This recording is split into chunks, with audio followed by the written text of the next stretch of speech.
नमस्कार, स्वागत है आप सभी का हमारे YouTube चैनल सोशियो की पॉइंट पर। तो आज के इस वीडियो में हम लोग पढ़ेंगे राधा कमल मुखर्जी के बारे में। भारतीय समाजशास्त्री राधा कमल मुखर्जी के बारे में सभी समाजशास्त्र से संबंधित एग्जामों में क्वेश्चन पूछे जाते हैं। तो वीडियो के लास्ट तक आप बने रहिएगा ताकि सारी बातें समझ में आए, क्योंकि इस क्लास में हम राधा कमल मुखर्जी के जीवन परिचय, उनकी महत्वपूर्ण पुस्तकें और सबसे महत्वपूर्ण उनकी विश्वविख्यात अवधारणा मूल्य की अवधारणा के बारे में विस्तृत चर्चा करेंगे। तो चलिए शुरू करते हैं आज का ये टॉपिक राधा कमल मुखर्जी। तो सबसे पहले हम इनका जीवन काल पढ़ेंगे। तो इनका जीवन काल कब से कब तक रहा, तो 1889 से 1868 तक इनका जीवन काल रहा है। राधा कमल मुखर्जी का जन्म 7 दिसंबर 1989 को हुआ था। कहाँ पे? पश्चिम बंगाल के मुर्शिदाबाद जिले के बरहामपुर के गांव में हुआ था और एक ब्राह्मण परिवार में हुआ था। राधा कमल मुखर्जी का जन्म कब होता है? 7 दिसंबर 1989 को पश्चिम बंगाल के मुर्शिदाबाद जिले के बरहामपुर परिवार में, एक ब्राह्मण परिवार में होता है। बहुत ही शॉर्ट तरीके से हम सिर्फ शैक्षिक जीवनी लेकर आए हैं, क्योंकि वीडियो बहुत लंबा हो जाता है तो आप लोग देखते देखते बोर हो जाते हैं, है ना। तो आगे देखते हैं कि राधा कमल मुखर्जी जो है आधुनिक भारत के प्रसिद्ध चिंतक एवं समाज विज्ञानी थे। ये प्रसिद्ध चिंतक भी थे और समाज विज्ञानी भी थे और इन्होंने 1920 में कलकत्ता विश्वविद्यालय से पीएचडी की डिग्री प्राप्त की थी। 1920 में कलकत्ता विश्वविद्यालय से इन्होंने उपाधि पीएचडी की ली थी, जिनका शोध प्रबंधन का नाम क्या था? Socio economic change in Indian rural community. ये इनका शोध का विषय था। इन्होंने किसके अध्यक्षता में पीएचडी किया था, ये भी जान लेना जरूरी है। तो ये विजेंद्र नाथ सिंह के नेतृत्व में इन्होंने अपना शोधागार पूर्ण किया था। और इसके बाद में आगे चलते हैं तो 1920 में ही कलकत्ता विश्वविद्यालय में प्राध्यापक के पद पर ये रहे हैं, जहाँ पे इन्होंने समाजशास्त्र के साथ साथ अर्थशास्त्र और नीति शास्त्र का भी अध्ययन कराया था।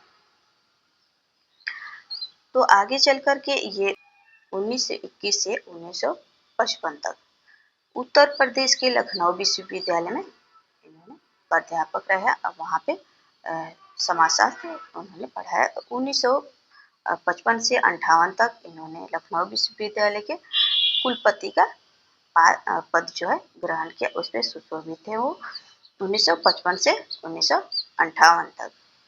और 1958 में ही इन्होंने JK institute of sociology and human relations की स्थापना की। कहाँ पे? लखनऊ में।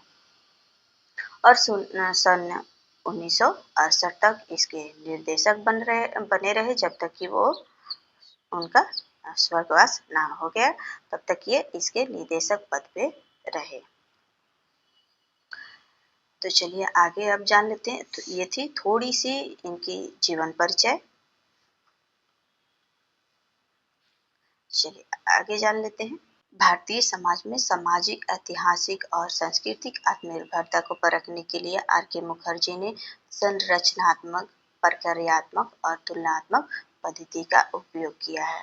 ये भी ध्यान रखने वाली दोस्तों ये बात है, क्योंकि पूछा जाता है कि ये मतलब कौन सी पद्धति अपनाए थे। तो इन्होंने संरचनात्मक, प्रक्रियात्मक और तुलनात्मक पद्धति का उपयोग किया था। इनका संबंध समन्वयात्मक संप्रदाय से रहा है। किससे रहा है? समन्वयात्मक संप्रदाय से। तो थोड़ा सा आपको जानकारी देना चाहेंगे कि समन्वयात्मक संप्रदाय और एक होता है स्वरूपात्मक संप्रदाय। तो ये क्या चीज होता है? बहुत ही शॉर्ट में बताएं अगर, तो हम कह सकते हैं कि समन्वयात्मक संप्रदाय वो होता है जो विभिन्न कारकों जैसे कि आर्थिक, सामाजिक, राजनीतिक आदि इकाइयों को जोड़ करके अध्ययन करता है, वही हो जाता है समन्वयात्मक संप्रदाय। जबकि स्वरूपात्मक संप्रदाय क्या करता है कि इसमें समाजशास्त्र के विभिन्न स्वरूपों को अलग अलग रह करके अध्ययन किया जाता है, उसे ही स्वरूपात्मक संप्रदाय कहते हैं। तो इनका संबंध किससे रहा है आर के मुखर्जी का? तो समन्वयात्मक संप्रदाय से इनका संबंध रहा है। बाकी इनकी रुचि समाजशास्त्र में और अर्थशास्त्र में कैसे हुई, तो इसके बारे में भी देखें। तो कोलकाता में स्थापित गंदी बस्तियों ने मुखर्जी को अर्थशास्त्र और समाजशास्त्र की ओर आकर्षित किया और यहाँ की गंदी बस्तियों के दूषित और अमानवीय वातावरण के बारे में उन्होंने अपनी पुस्तक द इंडियन वर्किंग क्लास में लिखा है। मतलब यहाँ से जो बहुत ही प्रभावित हुए थे, वहाँ पे रहे, वहाँ पे शोध कार्य किए, कहाँ पे? कोलकाता के गंदी बस्तियों में। वहाँ पे एक उन्होंने पुस्तक लिखी है इंडियन वर्किंग क्लास, उसमें लिखा हुआ है, ये शब्द पूछे जाएंगे आपको कि किन का है, तो ध्यान रखिएगा आप लोग। इसमें लिखते हैं कि इस असंख्य गंदी बस्तियों में मनुष्यता का निसंदेह निर्दयता से गला घोटा जाता है, नारीत्व का अपमान होता है और शिशुता को आरंभ से ही जहर पिलाया जाता है। ये इन्होंने ये वाक्य अपनी पुस्तक इंडियन वर्किंग क्लास में लिखा था। चलिए आगे जानते हैं। तो आर के मुखर्जी ने 1906 में प्रौढ़ जो शिक्षण होता है प्रशिक्षण केंद्र प्रारंभ किया, जो कि कलकत्ता के मछाऊ बाजार की गंदी बस्तियों में स्थित था। कहाँ पे? ये भी पूछा जाता है कि ये प्रौढ़ संस्थान जो था कहाँ पे स्थापित था, तो कलकत्ता के मछाऊ बाजार के गंदी बस्तियों में स्थित था। तो यहाँ पे इन्होंने ये प्रौढ़ शिक्षण प्रारंभ किया था, जिसके लिए उनको ये 1915 में इन्हें रामचंद्र पुरस्कार भी इनको मिला। लेकिन आगे चलकर क्या हुआ कि 1915 में ही ब्रिटिश सरकार ने प्रौढ़ शिक्षण केंद्रों को आतंकवादी होने का आरोप लगा दिया और आरोप लगा करके इसे बंद कर दिया। तो इनका लगाव बहुत ही रहा है गरीबों से, तो इन्होंने गरीबों के लिए काफ़ी कुछ किया है, काफ़ी मदद किया है, इसलिए इन्हें किस नाम से जाना जाता है, तो गरीब मुखर्जी के नाम से जाना जाता है। तो अगर मूल्यों की अवधारणा किसने दिया, गरीब मुखर्जी, ये भी आ जाए तो आप लोग इसका ऑप्शन टिक कर सकते हैं कि गरीब मुखर्जी किसको कहा जाता है, तो राधा कमल मुखर्जी को कहा जाता है। तो चलिए आगे हम लोग जानेंगे इनकी कुछ महत्वपूर्ण पुस्तकों के बारे में। यूँ तो इन्होंने बहुत ही पुस्तक, जैसे कि अपने जीवन काल में 53 पुस्तकों का पुस्तक लिखे थे, लेकिन यहाँ पे हम पूरी की पूरी पुस्तक नहीं लेकर आए हैं। अगर आपको पूरी की पूरी पुस्तक का नाम जानना है तो हमारे शॉर्ट वीडियो में जा कर के आप उसे देख सकते हैं। यहाँ पे कुछ महत्वपूर्ण पुस्तकों को ही हमने रखा है, तो चलिए देखते हैं कौन कौन सी पुस्तकें हैं। तो ये हो जाता है the foundation of Indian economy, ये 1916 में लिखते हैं। डायनेमिक्स ऑफ द ईस्ट, ये 1923 में लिखते हैं। रीजनल बैलेंस ऑफ मैन, ये लिखते हैं 1938 में। मैन एंड हिज हैबिटेशन, ये 1940 में लिखते हैं। इंडियन वर्किंग क्लास 1945 में लिखते हैं। द स्ट्रक्चर ऑफ वैल्यू, ये लिखते हैं 1949 में। इंटर क्लास टेंशन, ये लिखते हैं 1951 में। द ACT इन ट्रांजेक्शन, ये 1952 में लिखते हैं। The philosophy of social science, ये 1960 में लिखते हैं। The dynamics of human value, ये 1964 में लिखते हैं। आगे ये लिखते हैं द सिग्नेस ऑफ सिविलाइजेशन, 1964 में लिखते हैं। उसके बाद में the district town of transaction, ये 1964 में ही लिखे थे। द वननेस ऑफ मैनकाइंड, ये 1985 में लिखते हैं। The symbolic life of man, ये 1965 में लिखते हैं। और आगे ये द फिलोसफी ऑफ मैन, ये 1966 में लिखते हैं। और मृत्यु के पश्चात इनकी एक और पुस्तक प्रकाशित होती है जिसका नाम था the song of self supreme, ये 1971 में प्रकाशित होती है।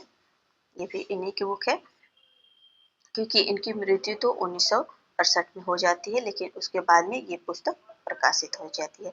तो क्वेश्चन कई बार ये ऐसा पूछा गया है कि राधा कमल मुखर्जी की कौन सी पुस्तक है जो उनके मृत्यु के पश्चात प्रकाशित हुई। तो ये सारी बुकें जो हैं आप लोग ध्यान से याद रखिएगा। एक बार फिर आपको दिखा देते हैं। ये जो पुस्तकें हैं ये कई बार एग्जाम में पूछे गए हैं, इसीलिए हमने इन सबको चुन चुन करके यहाँ पे रखा हुआ है। और बाकी आपको सारी पुस्तकों का अगर देखना है तो हमारे शॉर्ट वीडियो से जा करके देख सकते हैं। चलिए अब आगे जान लेते हैं हम लोग। राधा कमल मुखर्जी का रुचि जो है मानव समाज पर नैतिक मूल्यों के प्रभाव के संबंध में एक लंबे समय से ही रहा है। तो सामाजिक मूल्यों पर काफी विस्तृत चर्चा इन्होंने किया है। इनके द्वारा सामाजिक मूल्य के संबंध में व्यक्त जो भी विचार है वो विश्व विख्यात है। जो मूल्य की मतलब भारतीय समाज शास्त्री तो बहुत सारे हैं, लेकिन कुछ लोगों की ही जो अवधारणाएं हैं वो विश्व विख्यात है, जिनमें राधा कमल मुखर्जी का मूल्यों की अवधारणा ये जो है वो विश्व विख्यात है। तो मूल्यों की अवधारणा के बारे में, मूल्यों की चर्चा इन्होंने अपनी किस पुस्तक में की है? तो मूल्यों के संदर्भ में इन्होंने 2 पुस्तकें लिखी थी। कौन-कौन सी? तो the social structure of value और द डायनेमिक्स ऑफ वैल्यू। इन्होंने 2 बुकों की रचना की, जिसमें मूल्यों के बारे में इन्होंने काफी विस्तृत चर्चा की है। तो मूल्य क्या होते हैं? मूल्य जो होते हैं क्या होते हैं, ये आर के मुखर्जी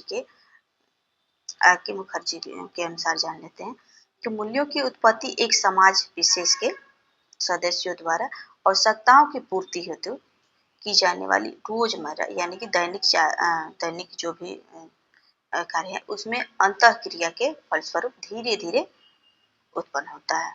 मूल्य की उत्पत्ति कैसे हो जाती है? तो एक समाज विशेष के सदस्य जो भी है उनकी कोई आवश्यकता होती है और उस आवश्यकताओं की पूर्ति होती हेतु जो भी अंतःक्रिया के फलस्वरूप जो भी बनते हैं उसे ही क्या मूल्य की उत्पत्ति हो जाती है। तो समाज में व्यवस्था और शांति बनाए रखने के लिए समाज में कुछ नियमाचारों, कानूनों और अपेक्षाओं के रूप में मानदंडों का जन्म होता है। और ये मानदंड ही फिर क्या होते हैं कि धीरे धीरे जाकर के समाज के सदस्यों के लक्ष्य और इच्छाएं बन जाती हैं और बाद में फिर क्या होता है कि यही समाज में मूल्यों का रूप धारण कर लेते हैं। तो मूल्य की परिभाषा ये कैसे देते हैं?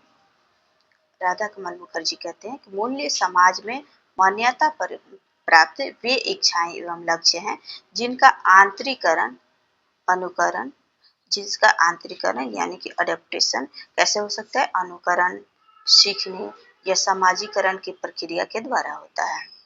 और जो प्राकृतिक अधिमानताएं हैं मानकों और आकांक्षाओं के रूप धारण कर लेती है। तो मनुष्य जो है ये कहते हैं और एक जगह कि मनुष्य जो है मूल्यों की रचना करने वाला ही सिर्फ नहीं होता है, मतलब उस पे अमल करने वाला ही सिर्फ नहीं प्राणी होता है, वो मूल्यों का मतलब निर्माणक भी होता है। वो मूल्यों की रचना भी करता है, क्योंकि मूल्य जो है मतलब स्थिर नहीं होता है, ये समय और परिस्थितियों के अनुसार बदलते रहता है। लेकिन मूल्यों के बिना समाज में शांति, संगठन या समरूपता या आदर्श की कल्पना भी नहीं की जा सकती है। लेकिन परिवर्तित होते रहने के पश्चात भी मूल्यों की अपनी एक महत्ता बनी रहती है, इसकी अतुलनीय महत्ता होती है समाज में। तो चलिए आगे जान लेते हैं मूल्यों के वर्गीकरण के बारे में। तो आर के मुखर्जी ने मूल्यों को 2 भागों में वर्गीकृत किया है, एक तो साध्य मूल्य और एक साधन मूल्य। तो साध्य मूल्य क्या होता है कि मानव के आंतरिक जीवन से संबंधित ऐसे लक्ष्य एवं तृप्तियां होती हैं जिन्हें व्यक्ति और समाज दोनों ही जीवन और मस्तिष्क के विकास के लिए आवश्यक मानते हैं। ये किससे संबंधित होता है? ये आंतरिक जीवन से संबंधित होता है साध्य मूल्य। और ये मूल्य व्यक्ति के आचरण के अंग होते हैं। जो साध्य मूल्य है वो व्यक्ति के आचरण के अंग होते हैं, जैसे कि ईमानदारी सबसे अच्छी नीति है, राष्ट्र के मतलब ध्वज का सम्मान करना, ये सब क्या होता है, ये आंतरिक होता है, ये अभौतिक होता है। ये क्या होता है, अभौतिक मूल्य भी इसे कहते हैं। चलिए आगे जानते हैं साधन मूल्य। साधन मूल्य क्या होता है? साधन मूल्य को प्राप्त, ये साध्य मूल्य को प्राप्त करने या निर्वाह करने या विकसित करने में सहायक होता है। किन किन का मतलब साध्य को प्राप्त करने के लिए साधन की जरूरत होती है। तो साधन मूल्य जो है ये विशिष्ट होते हैं या अस्तित्व में होते हैं। ये बाह्य होते हैं, यानी कि हमारे बाहर होते हैं, और ये भौतिक मूल्य होते हैं। जैसे भारतीय सामाजिक शास्त्रों में, जैसे भारतीय शास्त्रों में उल्लिखित पुरुषार्थ में मोक्ष जो है वो साध्य मूल्य होता है। मोक्ष क्या होता है, साध्य मूल्य होता है। लेकिन उसमें जो धर्म, अर्थ और काम जो होता है ये क्या होता है, साधन मूल्य होता है। आर.के. मुखर्जी जो है वो मूल्यों के साथ साथ अपमूल्यों की भी बात करते हैं। तो चलिए जानते हैं ये अपमूल्य या नकारात्मक मूल्य क्या होता है।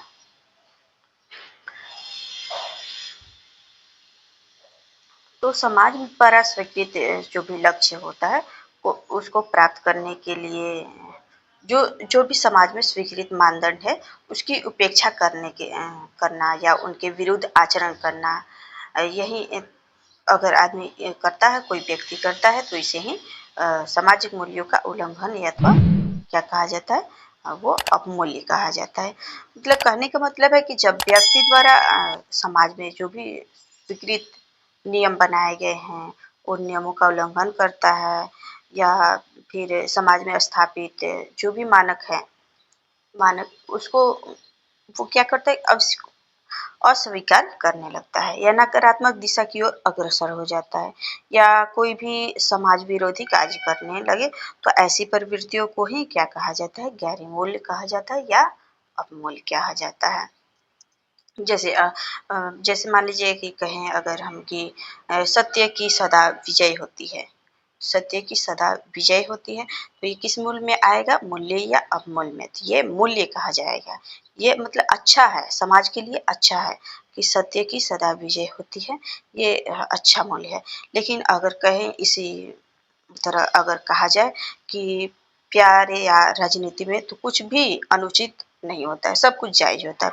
कहते हैं ना आम भाषा में कि प्यार और राजनीति में सब कुछ जायज है। तो उसी तरह अगर हम कहें कि परिश्रम का फल मीठा होता है, एक व्यक्ति कहता है कि परिश्रम का फल मीठा होता है, और दूसरा कहता है कि जो भाग में है वो मिल ही जाएगा, परिश्रम करने की क्या आवश्यकता है। तो ये अपमूल्य हुआ। अपमूल्य क्या हो गया कि जो भाग्य में है वो मिल ही जाएगा, जबकि मूल्य क्या होता है, परिश्रम का फल मीठा होता है। यानी कि समाज में यह संतुलन बनाए रखने का काम करेगा, समाज के लिए ये अच्छा है। जैसे क्षमादान ही सर्वोत्तम दान है, क्षमादान ही सर्वोत्तम दान है। ये एक हमारे समाज में एक मूल्य है। लेकिन अगर कहा जाए कि नहीं, हम खून के बदला खून चाहिए, हमें खून के बदले खून चाहिए, तो ये क्या हो जाता है, अपमूल्य हो जाता है। तो चलिए इसको और बढ़िया से समझने के लिए कि गैर मूल्य और गैर मूल्य या अपमूल्य में क्या अंतर है, इसे बढ़िया से हम लोग समझते हैं। चलिए तो सबसे पहला है कि सामाजिक मूल्य समाज द्वारा स्वीकृत आदर्श मानदंड पर आधारित होता है। सामाजिक मूल्य किस पे आधारित होता है, समाज द्वारा स्वीकृत मानदंड और आदर्श पर, जिनका पालन व्यक्तियों द्वारा किया जाता है। और समाज में स्वीकृत आदर्श और मानदंडों को अस्वीकार करना ही या उनका पालन न करना ही क्या कहा जाता है, गैर मूल्य कहा जाता है। अगला अंतर ये हो जाता है, मतलब अंतरों के आधार पर हम लोग गैर मूल्य और मूल्य में अंतर बढ़िया से समझ पाएंगे। तो सामाजिक मूल्य जो होता है, सामाजिक मूल्य में व्यक्तियों से स्थापित मानकों, तरीकों, विश्वासों और मान्यताओं पर चलने की अपेक्षा की जाती है, जबकि गैर मूल्य का अनुसरण करने वाले हमेशा इन स्थापित मान्यताओं को, जो भी समाज में मान्यताएं स्थापित है, उनके बीच विपरीत क्या करते हैं, आचरण करते हैं। वैसे होपी संस्कृति का आप लोगों ने नाम सुना होगा। वो लोग ऐसे ही, मतलब कि जो भी समाज में उपलब्ध जो भी मानक मूल्य है उसके विपरीत कर देते हैं। चलिए आगे जानते हैं। समाज द्वारा स्वीकृत मूल्यों को स्वीकार करने पर व्यक्ति का सकारात्मक समाजीकरण होता है, जबकि गैर मूल्य नकारात्मक समाजीकरण का द्योतक होता है। समाज हमेशा समाज कल्याण के लिए सामाजिक हित में कार्य करने की प्रेरणा देता है, जबकि गैर मूल्य क्या करता है, समाज विरोधी कार्यों के रूप में जाना जाता है। अगला अंतर ये हो जाता है कि मूल्य जो होता है, मूल्यों में सत्यता, ईमानदारी, प्रेम, आदर्श जैसे तत्वों की प्रधानता होती है, जबकि गैर मूल्य में क्या होता है, घृणा, द्वेष, भ्रष्टाचार, अनैतिकता, ये क्या होता है, गैर मूल्य के कुछ तत्व होते हैं। आगे देखते हैं। तो मूल्य व्यक्ति और समाज को संगठित करता है। मूल्य जो है व्यक्ति और समाज को संगठित करता है, जबकि अपमूल्य क्या होता है, अपमूल्य जो होता है वो व्यक्ति और समाज दोनों के लिए विघटन के रूप में देखा जा सकता है। आगे, मूल्य जहाँ संस्कृति के संरक्षक होते हैं, मूल्य जो है जहाँ संस्कृति के संरक्षक होते हैं, वहीं अपमूल्य जो है वो संस्कृति के विघटन के रूप में देखा जा सकता है, इसे अपमूल्य को। अगला अंतर ये हो जाता है कि मूल्य कानून और सामाजिक संहिताओं का पालन करता है, जबकि गैर मूल्य क्या करेगा, इसकी अवहेलना करेगा, इसकी अवमानना करेगा या उल्लंघन करने पर आधारित होता है। तो अंत में मूल्यों पर व्यक्ति जो है, व्यक्ति, समाज, देश, राष्ट्र सभी के विकास एवं प्रगति में सहायक होता है। अंतः मूल्य क्या होता है, ये समाज या देश के लिए, सभी के लिए विकास और प्रगति में सहायक होता है, लेकिन जो गैर मूल्य होता है इसमें अवरोध उत्पन्न करता है। चलिए आगे जानते हैं। तो राधा कमल मुखर्जी मूल्यों के संस्तरण की भी बात को स्वीकार करते हैं कि मूल्यों में संस्तरण भी पाया जाता है। तो आर के मुखर्जी ने साध्य और साधन मूल्यों के आधार पर समाज में मूल्यों को 3 स्तरों में बांटा है। तो चलिए देख लेते हैं कौन कौन सा। तो एक हो जाता है जैविक मूल्य, सामाजिक मूल्य और आध्यात्मिक मूल्य। जैविक, सामाजिक और आध्यात्मिक मूल्य।